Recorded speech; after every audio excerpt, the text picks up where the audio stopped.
Okay, hello everyone.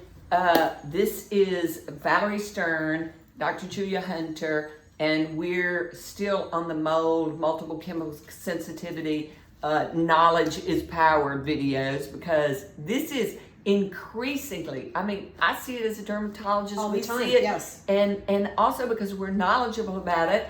Valerie's lived it. I've certainly experienced it with patients, and I've got other patients who have had it. And as we find with rashes, etc. So what we're here to talk about specifically now is multiple chemical sensitivities. There are a lot of people who have that.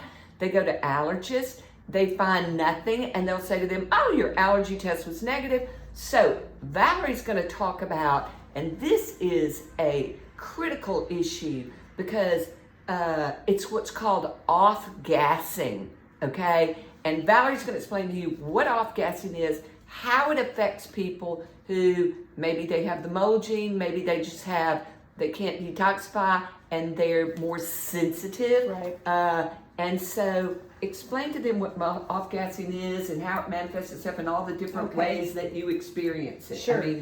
Where it comes from. One other thing, let's mention too, in with the mold gene, because all of these, there's three things that kind of go together when you have a mold or the gene.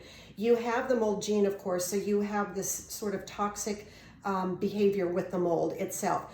Then you end up with something called chronic inflammatory response syndrome, or what's known as CIRS, C-I-R-S. The other things that you can end up with are MCS, which is multiple chemical sensitivity, which is what we're going to discuss. And then the other one is MCAS, M-C-A-S, mast cell activation syndrome. That's a release of histamine. It's not mastocytosis. That's a different ballgame. But mast cell activation is where your histamine gets released as well. And let's talk about rashes and whatever for a second. Then we're going to off-gases. Okay, so basically what that means is our mast cells, we have mast cells everywhere in all of our cells. However, the greatest... and why are they there? They're there because they release histamine. They help us to know that we're reacting to something. Something doesn't agree with us, exactly.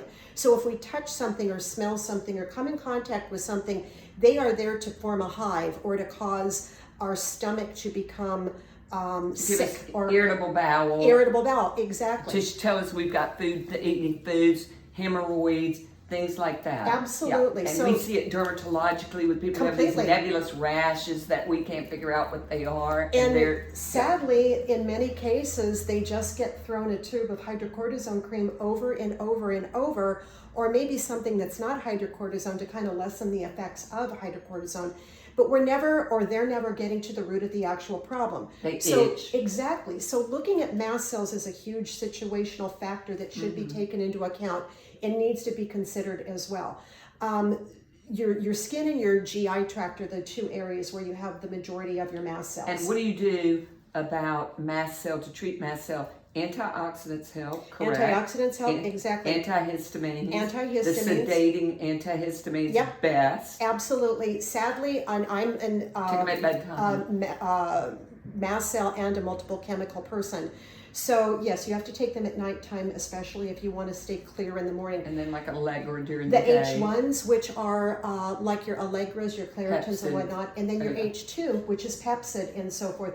Also, but that's not good for your bones, so we don't like for you to take that. And I don't take them, even though it's so... And then you don't digest your food, and then that causes your gut to be inflamed. That's exactly right. So if you don't need these things, you don't want them because you're throwing nature off balance. But taking a little Benadryl, sedating antihistamine at night. Exactly. And then, of course, as you well know, because you work with me, antioxidants, and what's our other favorite? Glutathione. Low-dose naltrexone. Oh, low-dose naltrexone. Absolutely. Low-dose naltrexone. I mean, that's a given. But low-dose naltrexone really works. It doesn't work immediately. And here's the problem. Nobody has a magic wand. Nope. And so... low-dose naltrexone, you have to take it. The maximum dose is like 4.5 milligrams a day. It has to be compounded, and it works. And it's a whole different molecule than naltrexone on its own. So don't get concerned or worried when you hear us saying that, because a lot of people hear naltrexone and all of a sudden they're like, wait a minute.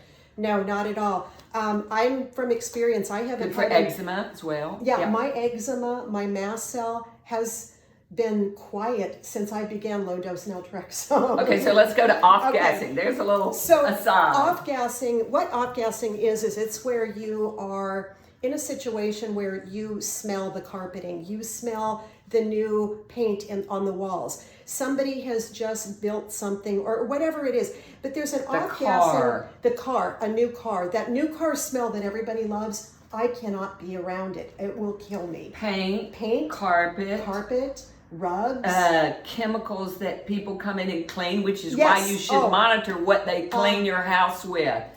big time. What do you use? Baking soda and vinegar. That's what I use. White vinegar. White vinegar. That's all I can use. And again, I live in a condominium, which is a problem for me because they clean with certain things. And so I know on Fridays and Mondays, I can't breathe when I leave to go to work. I have to wear a mask. Off-gassing is, and it's a smell that just overwhelms you. You can't tolerate it. It makes you sick. Does it make your nose run? Does it make your eyes water? My throat closes up. Okay. So basically, let's say, for instance, I ordered something. I have cats. I ordered them this little wool cat thing. Anyway, I opened the box and immediately overwhelmed with the fact that my throat closed up. What I had purchased for them, I could not take out. It was so toxic. So and clothes. And Talk clothes. about with clothes. Another thing. Clothes can tend to be, maybe not clothes per se, but the fabrics clothes are made out of or manufactured are rinsed sometimes in nice fabric scents and whatnot. Whatever they do. It doesn't have to be a noxious scent to cause this. It could be your perfume. It just has that new Exactly. that new clothes smell. Anything. It could be a shampoo. And shampoo is a huge issue because we have patients who will say, and a really healthy, non-toxic, stimulate your stem cells shampoo, and it's the smell. Right. And every now and then you get a partner who says you can't use that shampoo or any smell. Absolutely, there's no question. You can pick your clothes up from a dry cleaner, and I don't go to the dry cleaner because I cannot breathe when I get my clothes back from the dry cleaner.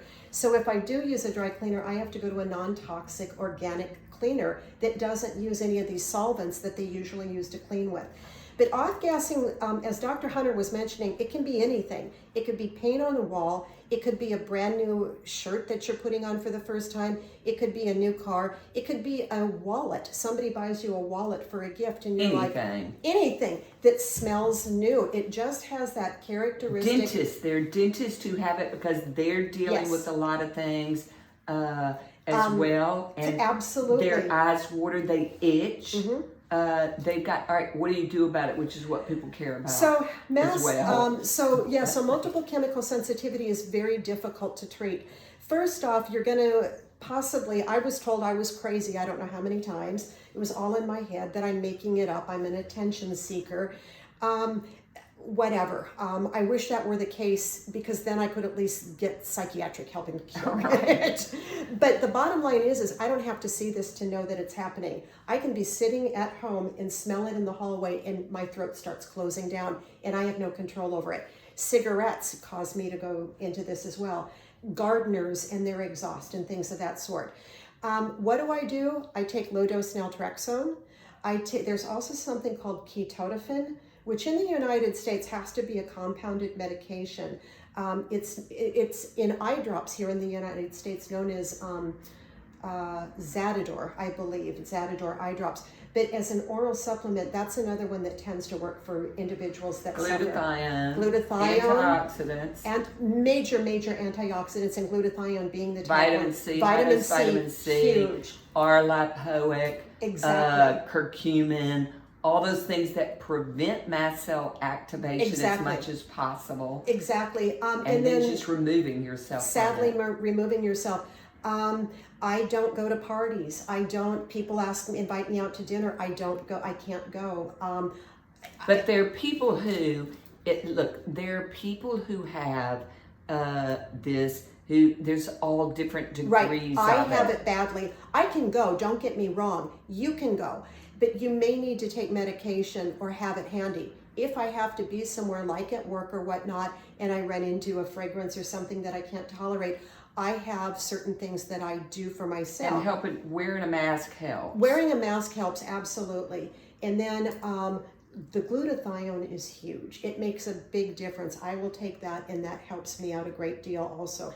And then just kind of doing my best to not get close enough to where it's on me to where I'm Where it's persistent. exactly. Persistence is the biggest problem. Okay, so knowledge is power, which is why we're doing these for you, because you will understand that no, you're not crazy. No, you've got a medical condition that you need help. There are things that you can do, but again, you have to know that you have it. And because so many people experience this, and increasingly, because people are increasingly toxic anyway from birth, because the mothers were toxic when they were pregnant. Heavy metals Absolutely. is another huge issue Glyphosate, that contributes to this. phthalates. Yeah, phthalates, all that. And this is also why I am about do not spend your money on skin products or anything that's toxic, because we all have a toxic load. And what we spend a lot of time doing is trying to relieve people of their toxic load, because their skin is better, they don't age as quickly, they feel better, their brain is better, quality longevity, which is a part of our thing, in greater happiness. So, knowledge is power. Hope this helps. We know these are long, but they're really pithy. So that's what's important. Thank you so much. Thank you. Hope this is helpful.